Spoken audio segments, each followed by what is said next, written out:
Kanaya, Fatia, Saskia. Oke, semuanya cukup. Sekarang kita akan masuk ke materi baru, yaitu keanekaragaman hayati. Namun sebelumnya Ibu akan kembali lagi mengingatkan pelajaran minggu lalu, yaitu mengenai ruang lingkup biologi. Di ruang lingkup biologi, kita telah mempelajari pengertian biologi, yaitu ilmu yang mempelajari tentang makhluk hidup, yaitu kelompok bios adalah makhluk hidup dan bios adalah ilmu. Selain itu, di ruang lingkup biologi kita mempelajari tentang cabang ilmu biologi seperti ada mikologi, virologi, ginekologi, bakteriologi, ornitologi, histologi, sitologi, dan banyak lagi. Selain itu juga kita telah mempelajari tentang metode ilmiah, yaitu merupakan langkah-langkah dalam melaksanakan praktek metode ilmiah, seperti halnya pertama menemukan dan merumuskan masalah, yang kedua mengumpulkan informasi, yang ketiga menyusun hipotesis atau dugaan sementara, yang keempat melakukan percobaan untuk bisa membuktikan hipotesis tersebut, yang kelima mengolah hasil percobaan, dan yang keenam membuat kesimpulan, dan yang terakhir mengomunikasikan hasil penelitian kepada masyarakat agar masyarakat mengetahui hasil penelitian kita. Dan juga mengenai langkah kerja laboratorium untuk menghindari kecelakaan laboratorium, seperti menggunakan jas labor, masker, dan memperhatikan label-label di setiap zat-zat kimia seperti ada yang korosif, beracun, dan terbakar, dan lain-lain. Itu materi minggu lalu. Sekarang kita masuk ke materi baru, yaitu mengenai keanekaragaman hayati. Untuk keanekaragaman hayati ini, Ibu telah memberikan LKPD yang akan Anda diskusikan. Untuk menjawab LKPD pada hari ini, kita akan membuat kelompok. Jadi kita akan membuat kelompoknya di sini saja.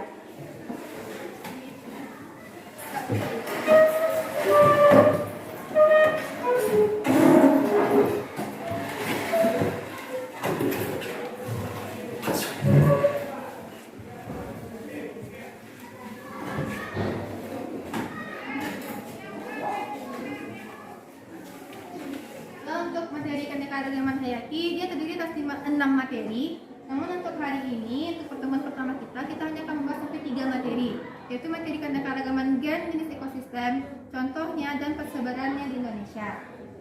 Berarti nanti Anda semua menjawab LKPD-nya dari yang sini sampai yang belakang ya. Silakan dijawab.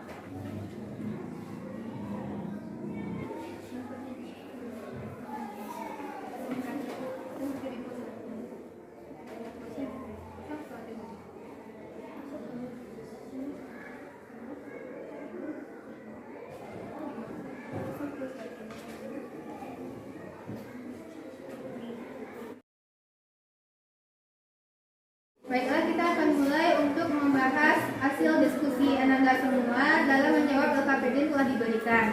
Yang pertama mengenai keanekaragaman hayati. Untuk keanekaragaman hayati ini yang akan membacakan ialah kelompok A, anggota nomor 1. Silakan. Satu, keanekaragaman hayati adalah keanekaragaman makhluk hidup yang menunjukkan keseluruhan variasinya, spesies, dan ekosistem di suatu daerah. Penyebab keanekaragaman hayati adalah faktor yaitu faktor dalam, yaitu bersifat lebih konstan atau stabil pengaruhnya terhadap morfologi organisme. Faktor luar yaitu bersifat relatif lebih stabil pengaruhnya terhadap morfologi organisme. Terima kasih, bagus. Keanekaragaman hayati adalah keanekaragaman makhluk hidup yang menunjukkan keseluruhan variasi gen, spesies, dan ekosistem di suatu daerah. Ada 2 faktor yang mempengaruhinya. Pertama, faktor dalam atau genetik, dan faktor luar. Kalau genetik ini bersifat lebih konstan atau stabil pengaruhnya terhadap morfologi organisme. Morfologi merupakan bentuk luar organisme. Yang apa yang Anda lihat sekarang ini adalah morfologi manusia. Dan faktor luar yaitu bersifat relatif lebih labil pengaruhnya terhadap morfologi organisme. Di keanekaragaman hayati ini kita membahas 3 tingkat keanekaragaman. Ada keanekaragaman gen, spesies atau jenis, dan keanekaragaman tingkat ekosistem. Untuk pertanyaan tingkat keanekaragaman yang menjawab ialah kelompok A nomor 2. Keanekaragaman hayati terbagi menjadi 3 tingkat, yaitu keanekaragaman biologis merupakan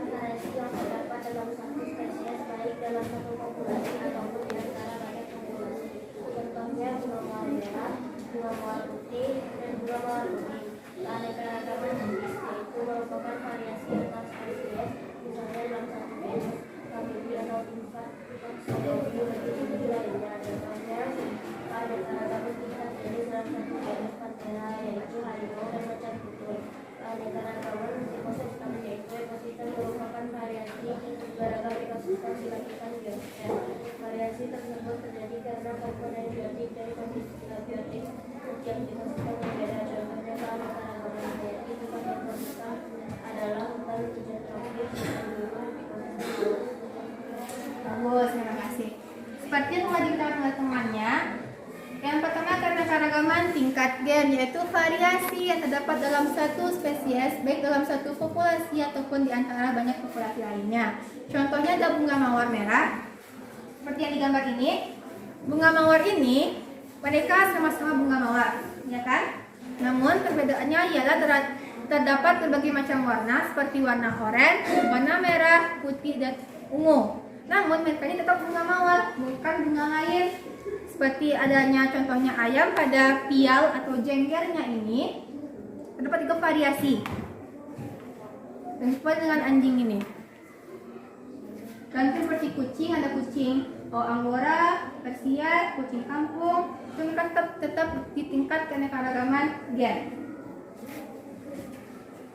Selanjutnya keanekaragaman tingkat spesies merupakan variasi yang terdapat dalam satu spesies, baik dalam satu populasi maupun populasi lainnya, atau variasi gen yang terjadi dalam satu spesies.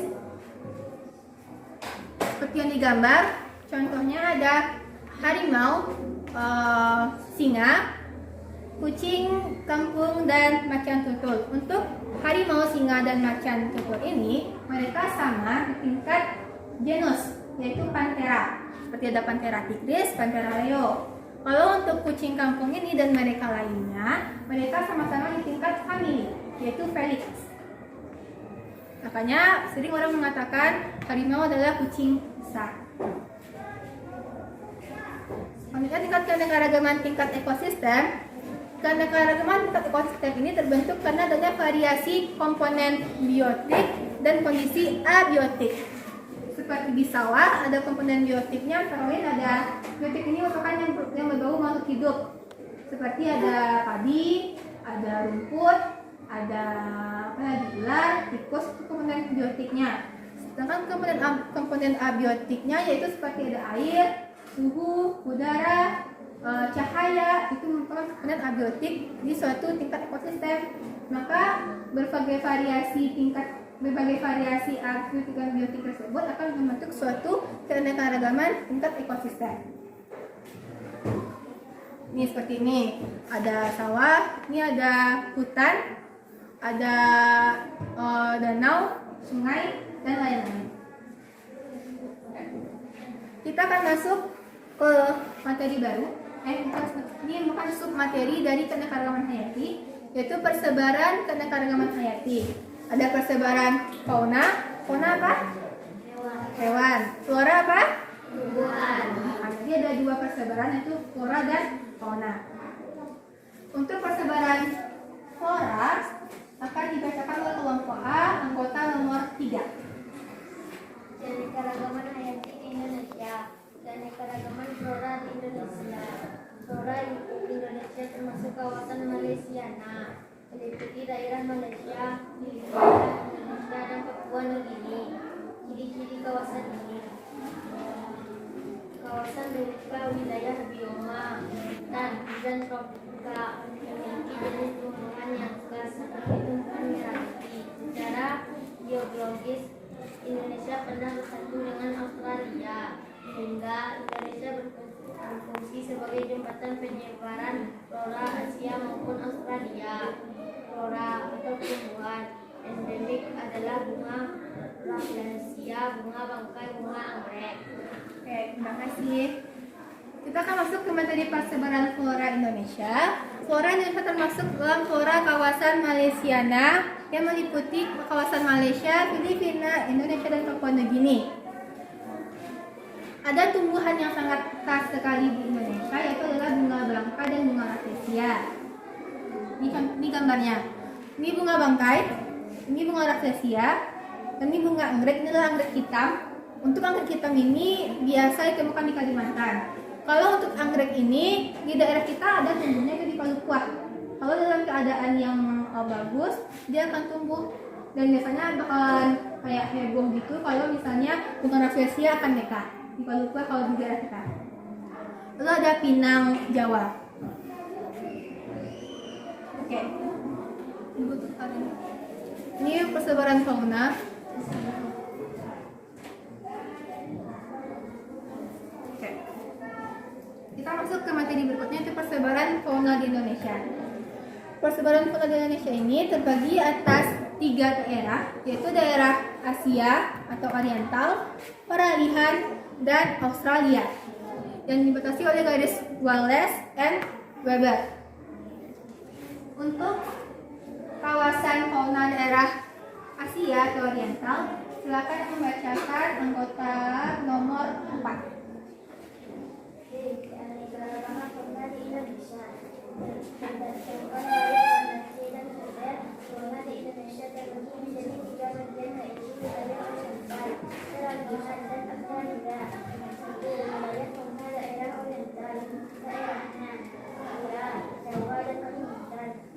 Ciri faunanya hewan mamalia yang berukuran besar, terdapat berbagai jenis hewan, terdapat burung-burung dengan warna kurang menarik tetapi dapat dihijau.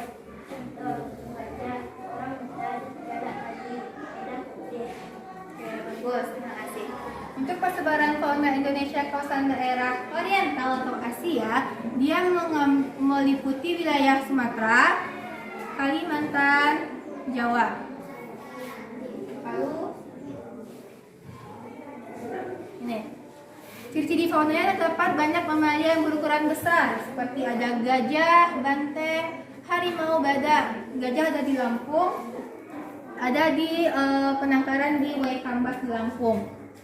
Lalu terdapat berbagai macam kera seperti bekantan dan orangutan. Untuk kera ini, orangutan terdapat di Kalimantan.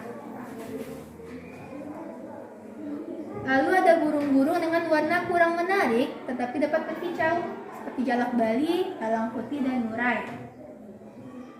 Nih contohnya gambarnya, ada orangutan, gajah, badak, harimau, ini elang putih. Oke. Selanjutnya yaitu fauna daerah Peralihan dan fauna daerah Australia. Untuk fauna daerah Peralihan dan Australia akan dibacakan oleh kelompok A anggota nomor 5. Silakan. Fauna daerah Peralihan. Daerahnya Sulawesi, Maluku, Sumbawa, Sumba, dan Lombok dan Timur. Ciri-ciri faunanya: peralihan dari kawasan Oriental dan Australia. Terdapat peluang pencampuran antara fauna Oriental dan Australia. Contoh: anoa daratan, maleo, rakong Sulawesi, Singapura, Singapura Timur, komodo. Fauna daerah Australia: Papua dan Papua kecil di sekitarnya. Ciri-ciri faunanya: terdapat mamalia berukuran kecil, banyak hewan berkantong, terdapat burung dengan warna yang beragam, tidak terdapat spesies kera. Contoh: kuskus, kanguru, cendrawasih merah. Oke, terima kasih. Kita akan masuk ke materi fauna daerah Peralihan, meliputi daerah Sulawesi, Maluku, Sumbawa, Sumba, Lombok, dan Timur. Contoh faunanya ada anoa daratan, maleo, rangkong Sulawesi, Singapura Timur atau tarsius lebih orang membacanya, dan komodo. Nih, anoa daratan yang samping sana, rangkong Sulawesi yang kayak kancil. Terus ada ini tarsius yang Singapura Timur tadi, tarsius, lebih tarsius orang sebenarnya mengenalnya. Dan ada komodo. Komodo inilah hewan yang hanya ada di Indonesia, yang merupakan hewan purbakala dan terletak di Pulau Komodo yang merupakan salah satu keajaiban dunia. Terakhir adalah fauna daerah Peralihan, ada daerah Papua, Maluku, dan pulau-pulau kecil di sekitarnya. Ciri-cirinya ya terdapat mamalia berukuran kecil dan banyak hewan berkantong seperti kanguru, kuskus. Terdapat spesies kera dan terdapat burung dengan warna yang beragam dan menarik.